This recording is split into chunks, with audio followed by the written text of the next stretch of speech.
Assalamualaikum warahmatullahi wabarakatuh. Perkenalkan, nama saya Ratna Nurul Fauzia dari kelas PBSI 5A reguler STKIP Yasika Majalengka akan memaparkan materi mengenai evaluasi pembelajaran bahasa dan sastra Indonesia. Selamat menyaksikan. Apa itu evaluasi, penilaian, dan pengukuran? Mari kita bedah satu persatu. Yang pertama adalah evaluasi.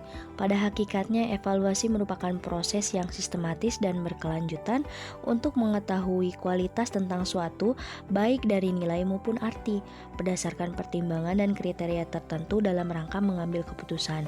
Nah, proses dan hasil evaluasi itu sangat dipengaruhi oleh berbagai pengamatan, latar belakang, dan pengalaman evaluator itu sendiri. Menurut beberapa ahli, evaluasi memiliki arti suatu proses yang menghasilkan gambaran peserta didik, kemudian membuat pertimbangan dengan nilai dan arti. Selanjutnya yaitu penilaian. Nah, penilaian itu merupakan suatu proses atau kegiatan untuk mendapatkan data atau informasi dari proses dan hasil pembelajaran, tentunya untuk mengetahui seberapa baik kinerja peserta didik dalam rangka pengambilan keputusan tentang nilai, kenaikan kelas, dan kelulusan peserta didik. Dan yang terakhir adalah pengukuran. Pengukuran itu dapat diartikan sebagai suatu proses untuk menentukan kuantitas tentang suatu hal. Nah, dalam pengukuran ini adalah pengukuran hasil belajar, yaitu dapat diartikan sebagai kegiatan untuk membandingkan hasil belajar dengan standar yang telah ditetapkan atau KKM atau kriteria ketuntasan minimal. Nah, pengukuran hasil belajar itu bersifat kuantitatif, dinyatakan dengan numerik. Pengukuran dapat dijadikan sebagai informasi untuk melakukan penilaian. Materi selanjutnya yaitu ruang lingkup penilaian dan tujuan penilaian. Ruang lingkup penilaian yang pertama adalah penilaian sikap atau afektif. Penilaian sikap merupakan kegiatan untuk memperoleh informasi deskriptif tentang perilaku peserta didik. Nah, penilaian aspek sikap itu hanya dapat dilaksanakan oleh guru, karena guru dapat berinteraksi secara langsung dengan siswa dalam proses pembelajaran. Aspek afektif atau sikap itu memiliki 5 tingkatan, yaitu yang pertama menerima atau memperhatikan, yang kedua menjawab, yang ketiga menghargai, yang keempat organisasi, dan yang kelima adalah karakterisasi. Yang kedua adalah penilaian pengetahuan atau kognitif, yaitu penilaian terhadap hasil belajar siswa bertujuan untuk mengetahui penguasaan pengetahuan siswa. Nah, penilaian pengetahuan itu digunakan untuk mengukur kemampuan peserta didik berupa pengetahuan. Aspek kognitifnya itu terdiri dari 6 tingkatan. Yang pertama adalah mengingat, kedua memahami, ketiga mengaplikasikan, keempat menganalisis, kelima mengevaluasi, dan keenam adalah mengkreasi. Yang ketiga adalah penilaian keterampilan. Penilaian keterampilan itu dilaksanakan bertujuan untuk memperoleh informasi tentang kemampuan siswa dalam menerapkan pengetahuan yang dikuasai dengan melakukannya terhadap tugas tertentu. Nah, penilaian keterampilan itu terdapat 4 tingkatan. Yang pertama adalah meninukan, yang kedua memanipulasi, yang ketiga artikulasi atau ketepatan waktu, dan yang keempat adalah naturalisasi. Selanjutnya adalah tujuan penilaian. Yang pertama ada menurut Sujana 2014, tujuan penilaian yaitu yang pertama untuk mengetahui kelebihan dan kekurangan dalam berbagai mata pelajaran yang ditempuh. Yang kedua, untuk mengetahui keberhasilan proses pendidikan dan pengajaran di sekolah. Yang ketiga, menentukan tindak lanjut dari hasil penilaian, yakni melakukan perbaikan atau disempurnakan. Yang keempat yaitu memberikan pertanggungjawaban dari pihak sekolah kepada orang tua siswa. Yang kedua, menurut Sunarti tahun 2014, tujuan penilaian yang pertama adalah untuk informasi tentang kemajuan belajar siswa secara individual. Yang kedua, untuk informasi yang dapat digunakan guru dan siswa, mengetahui tingkat kemampuan siswa, tingkat kesulitan, kemudahan, untuk melaksanakan kegiatan remedi, pendalaman, atau pengayaan. Yang ketiga, motivasi belajar siswa dengan cara memberikan informasi tentang kemajuan untuk melakukan usaha pemantapan dan kebaikan. Yang keempat, bimbingan yang tepat untuk memilih sekolah atau jabatan yang sesuai dengan keterampilan, minat, dan kemampuannya. Selanjutnya, prinsip-prinsip penilaian. Ada 8 prinsip penilaian. Yang pertama, berorientasi pada pencapaian kompetensi. Maksudnya, penilaian yang dilakukan itu harus berfungsi untuk mengukur ketercapaian siswa dalam pencapaian kompetensi seperti yang telah ditetapkan dalam kurikulum. Yang kedua ada valid atau validitas, adalah prinsip penilaian yang dilakukan tepat menunjukkan aspek dan nilai yang hendak diukur. Penilaiannya itu dilakukan harus dapat mengukur apa yang seharusnya diukur. Yang ketiga, objektif dan adil.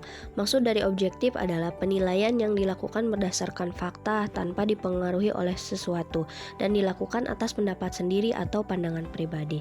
Sedangkan adil merupakan proses penilaian yang terbuka bagi siapa saja dengan latar belakang yang berbeda serta kondisi yang berbeda.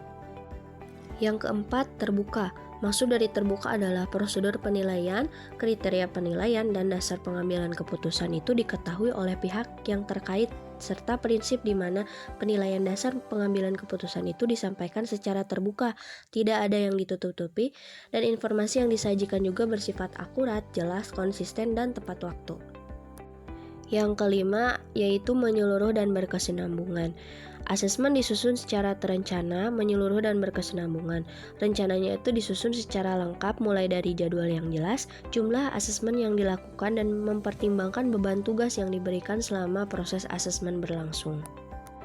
Yang keenam, bermakna. Maksudnya penilaian hasil belajar oleh pendidik memiliki arti, makna, dan manfaat yang dapat ditindaklanjuti oleh pihak lain, terutama pendidik, peserta didik, orang tua, dan masyarakat. Contohnya, bagi guru hasil penilaian itu dapat bermakna untuk melihat seberapa besar keberhasilan metode pembelajaran yang digunakan sebagai evaluasi untuk perbaikan ke depan, serta memberikan pengukuran prestasi kepada siswa. Yang ketujuh, mendidik.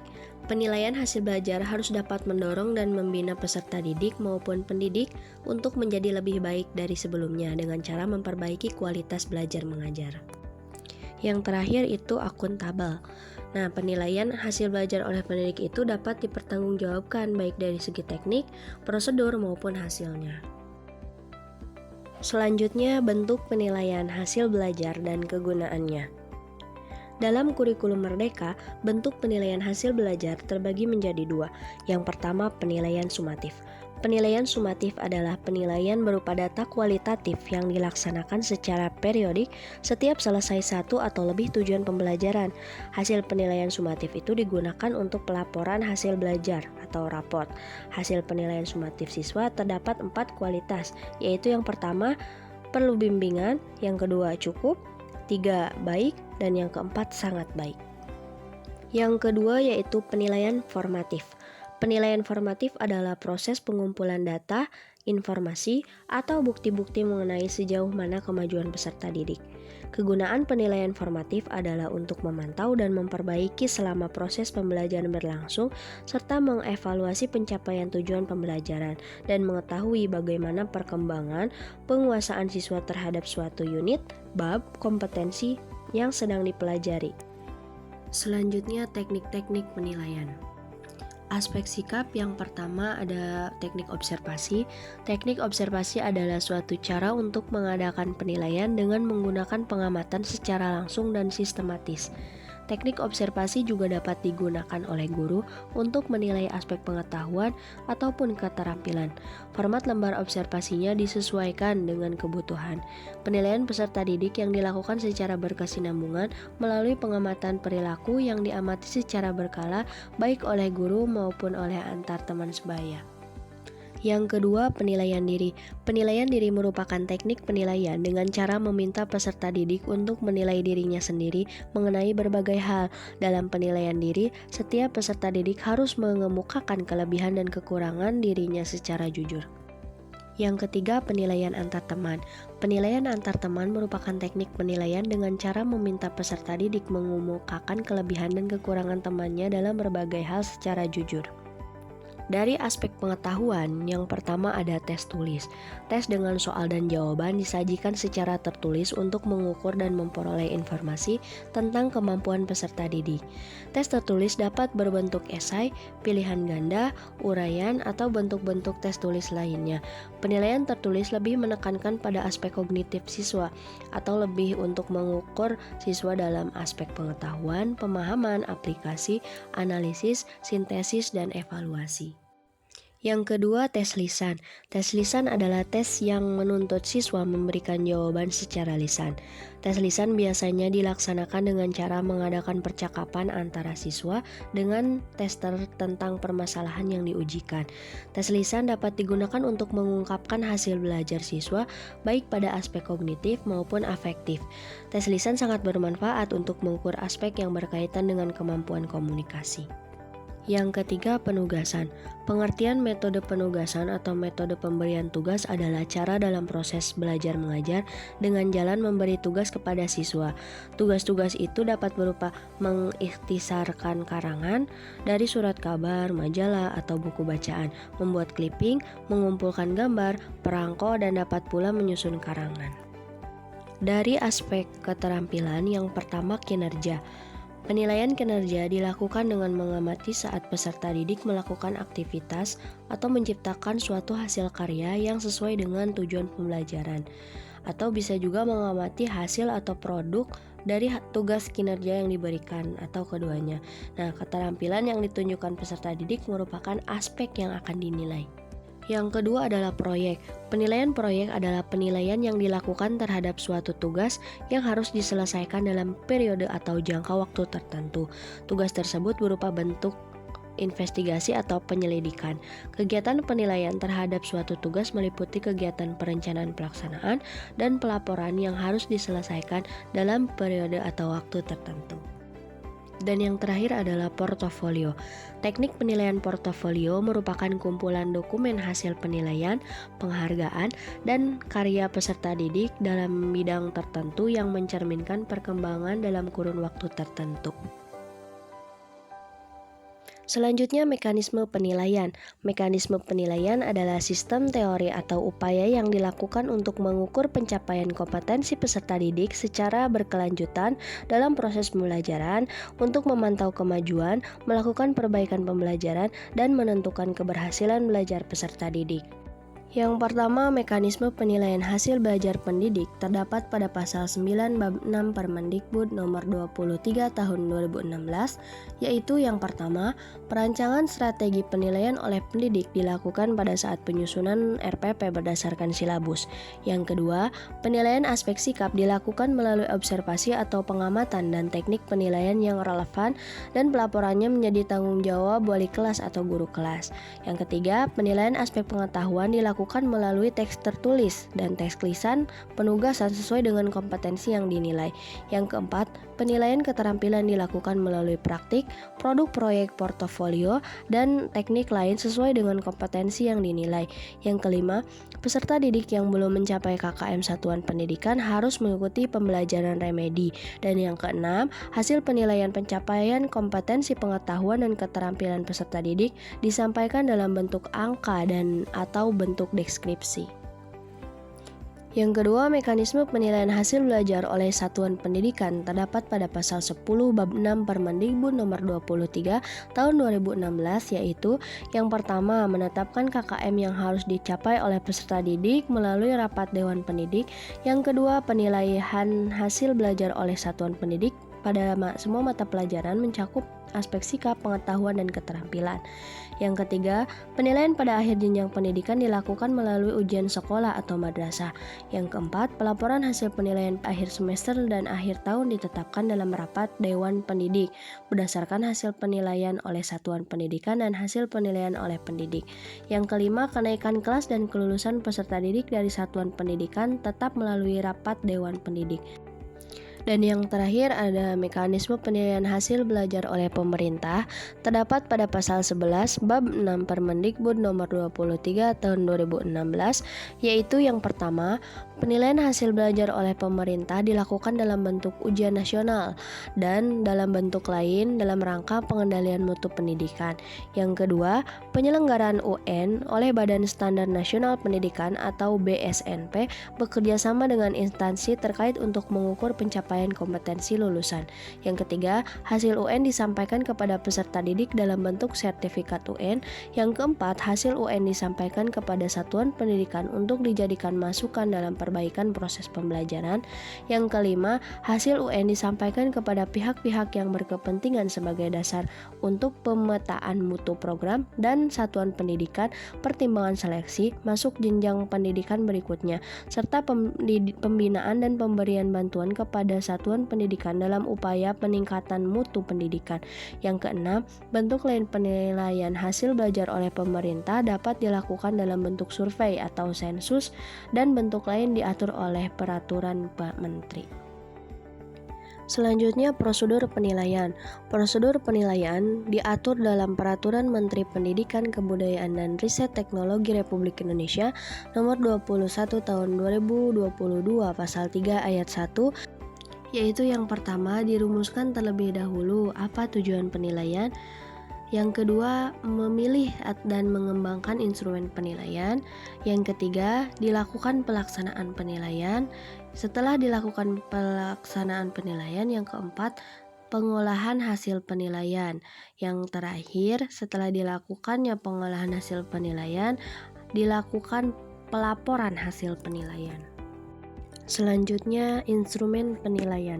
Menurut Permendikbud nomor 104 tahun 2014, instrumen penilaian adalah alat yang digunakan untuk mencapai capaian pembelajaran peserta didik, misalnya tes dan skala. Sikap instrumen adalah alat ukur yang digunakan untuk mengumpulkan data, dapat berupa tes ataupun non-tes. Yang pertama, tes subjektif atau uraian, yaitu pertanyaan yang menuntut peserta didik menjawab dalam bentuk menguraikan, menjelaskan, mendiskusikan, membandingkan, memberikan alasan, dan bentuk lain yang sejenis sesuai dengan tuntutan penataan dengan menggunakan kata-kata dan bahasa sendiri. Bentuk tes uraian terbagi menjadi 3. Yang pertama, uraian bebas. Dalam uraian bebas, jawaban peserta didik tidak dibatasi bergantung pada pandangan peserta didik itu sendiri. Yang kedua, uraian terbatas. Dalam bentuk ini, pertanyaan telah diarahkan kepada hal-hal tertentu atau ada pembatas tertentu. Yang terakhir adalah uraian berstruktur. Soal berstruktur dipandang sebagai bentuk antara soal-soal objektif dan soal-soal esai. Soal berstruktur merupakan serangkaian soal jawaban singkat sekalipun bersifat terbuka dan bebas memberikan jawaban. Selanjutnya, tes objektif. Tes objektif sering juga disebut tes dikotomi karena jawabannya antara benar atau salah dan skornya antara 1 atau 0. Tes objektif terdiri dari beberapa bentuk. Yang pertama, pilihan ganda. Pilihan ganda dapat digunakan untuk mengukur hasil pembelajaran lebih kompleks dan berkenaan dengan aspek ingatan, pengertian, aplikasi, analisis, sintesis, dan evaluasi. Pilihan jawabannya terdiri atas jawaban yang benar atau paling benar. Selanjutnya disebut kunci jawaban, dan kemungkinan jawaban salah adalah dinamakan pengecoh. Yang kedua, benar salah. Bentuk tes benar salah adalah pernyataan yang mengandung 2 kemungkinan jawaban, yaitu benar atau salah. Salah satu fungsi bentuk soal benar salah adalah untuk mengukur kemampuan peserta didik dalam membedakan antara fakta dengan pendapat. Yang ketiga yaitu menjodohkan. Soal teks bentuk menjodohkan terdiri atas kumpulan soal dan kumpulan jawaban yang keduanya dikumpulkan pada 2 kolom berbeda, yaitu kolom sebelah kiri menunjukkan kumpulan persoalan dan kolom sebelah kanan menunjukkan kumpulan jawaban. Bentuk soal seperti ini sangat baik untuk mengukur kemampuan peserta didik dalam mengidentifikasi hubungan antara 2 hal. Yang terakhir adalah non-tes. Ada beberapa macam instrumen non-tes, yaitu yang pertama, observasi. Dalam evaluasi pembelajaran, observasi dapat digunakan untuk menilai proses dan hasil belajar peserta didik, seperti tingkah laku peserta didik pada waktu belajar, berdiskusi, mengerjakan tugas, dan lain-lain. Yang kedua, wawancara. Wawancara merupakan salah satu bentuk instrumen evaluasi jenis non-teks yang dilakukan melalui percakapan dan tanya jawab baik secara langsung maupun tidak langsung. Melalui wawancara, data bisa diperoleh dalam bentuk kualitatif dan kuantitatif. Pertanyaan yang tidak jelas dapat diulang dan dijelaskan lagi. Begitupun dengan jawaban yang belum jelas. Ada dua jenis wawancara, yakni wawancara terstruktur dan wawancara bebas. Yang ketiga, angket. Angket adalah instrumen penilaian hasil belajar yang berupa daftar pertanyaan tertulis untuk menjaring informasi tentang sesuatu, misalnya tentang latar belakang keluarga peserta didik, kesehatan peserta didik, tanggapan peserta didik terhadap metode pembelajaran, media, dan lain-lain. Angket umumnya dipergunakan dalam ranah afektif. Yang keempat, daftar cek. Daftar cek adalah deretan pertanyaan singkat di mana responden yang dievaluasi tinggal membubuhkan tanda centang pada aspek yang diamati sesuai dengan hasil penilaiannya. Yang kelima, studi kasus. Studi kasus pada dasarnya mempelajari secara intensif seorang individu yang dipandang mengalami kasus tertentu, misalnya mempelajari secara khusus anak nakal, anak yang tidak bisa bergaul dengan orang lain, anak yang selalu gagal dalam belajar, dan lain-lain. Yang terakhir yaitu portofolio. Penilaian portofolio merupakan salah satu bentuk kumpulan hasil tugas atau teks, hasil karya peserta didik yang dikaitkan dengan standar atau kriteria yang ditentukan. Dengan kata lain, model penilaian yang bertujuan untuk mengukur kemampuan peserta didik dalam membangun dan merefleksi suatu pekerjaan atau tugas hasil karya melalui pengumpulan hasil karya peserta didik yang sistematis dalam satu periode. Selanjutnya, rubrik penskoran. Rubrik adalah alat atau instrumen bagi pengajar untuk menetapkan kriteria penilaian untuk tugas. Tidak hanya berguna bagi para pengajar, alat ini juga bermanfaat bagi siswa. Rubrik mendefinisikan secara tertulis apa yang diharapkan dari siswa untuk mendapatkan nilai tertentu pada suatu tugas. Ini adalah contoh rubrik holistik. Rubrik holistik adalah pedoman penilaian untuk menilai berdasarkan kesan keseluruhan atau kombinasi semua kriteria. Contoh yang kedua yaitu rubrik analitik.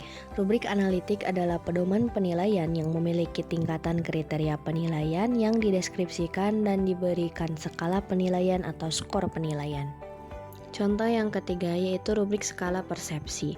Rubrik skala persepsi adalah pedoman penilaian yang memiliki tingkatan kriteria penilaian yang tidak dideskripsikan, namun tetap diberikan skala penilaian atau skor penilaian. Selanjutnya, langkah-langkah pelaksanaan penilaian. Yang pertama, membuat dan menetapkan rencana serta tujuan pembelajaran. Saat membuat RPP, guru pasti sudah membuat dan menetapkan tujuan penilaian. Setiap kompetensi dasar memiliki indikator dan hasil belajar yang nantinya bagi siswa didapatkan dari proses pembelajaran, meliputi apa yang harus dilakukan siswa, kemampuan, apa yang harus diketahui siswa pengetahuan, dan bagaimana siswa menyikapinya atau sikap perilaku.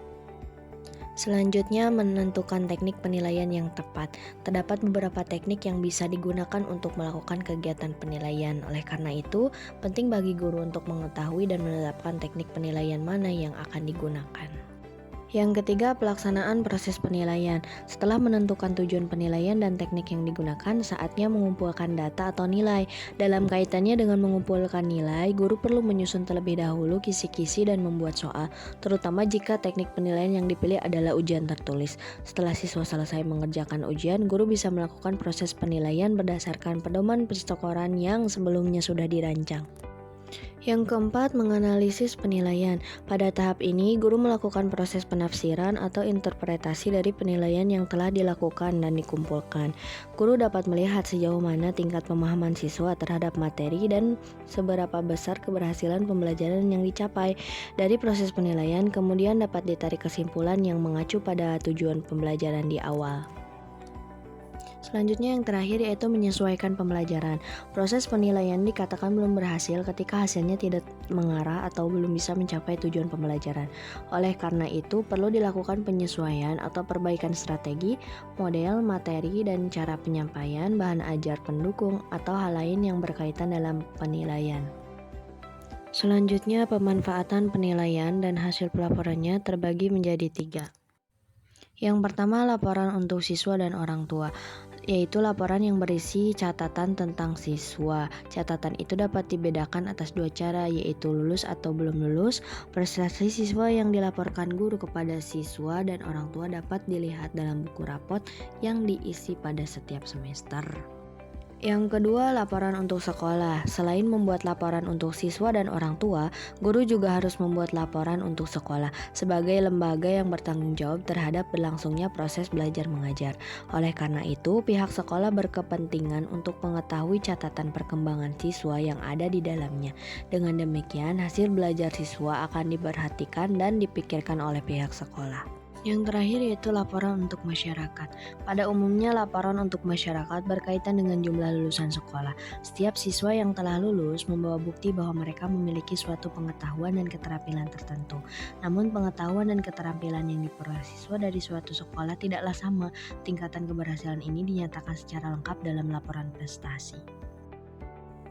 Selanjutnya, pendekatan penilaian hasil belajar. Yang pertama ada penilaian acuan patokan atau PAP. Penilaian acuan patokan adalah pendekatan penilaian yang fokus pada pencapaian atau kemampuan individu dalam menguasai suatu standar atau kriteria yang telah ditetapkan sebelumnya. Dalam penilaian acuan patokan, prestasi seseorang itu diukur berdasarkan sejauh mana mereka mencapai atau memenuhi standar atau kriteria yang telah ditetapkan. Pendekatan ini lebih mengutamakan pengukuran kemajuan individu dan pemahaman mereka terhadap materi pelajaran. Pendekatan yang kedua yaitu penilaian acuan norma atau PAN. Penilaian acuan norma adalah pendekatan penilaian yang membandingkan prestasi atau kemampuan seseorang dengan prestasi dan kemampuan orang lain dalam kelompok yang sama atau sejenis. Dalam penilaian acuan norma, prestasi individu diukur berdasarkan peringkat relatif mereka dalam kelompok tersebut. Pendekatan ini lebih fokus pada perbandingan antara individu-individu dan menentukan sejauh mana mereka berada dalam rentang prestasi kelompok tersebut. Demikian materi pembelajaran evaluasi pembelajaran yang bisa saya sampaikan pada video kali ini.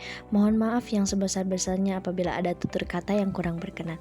Thanks for watching. Wassalamualaikum warahmatullahi wabarakatuh.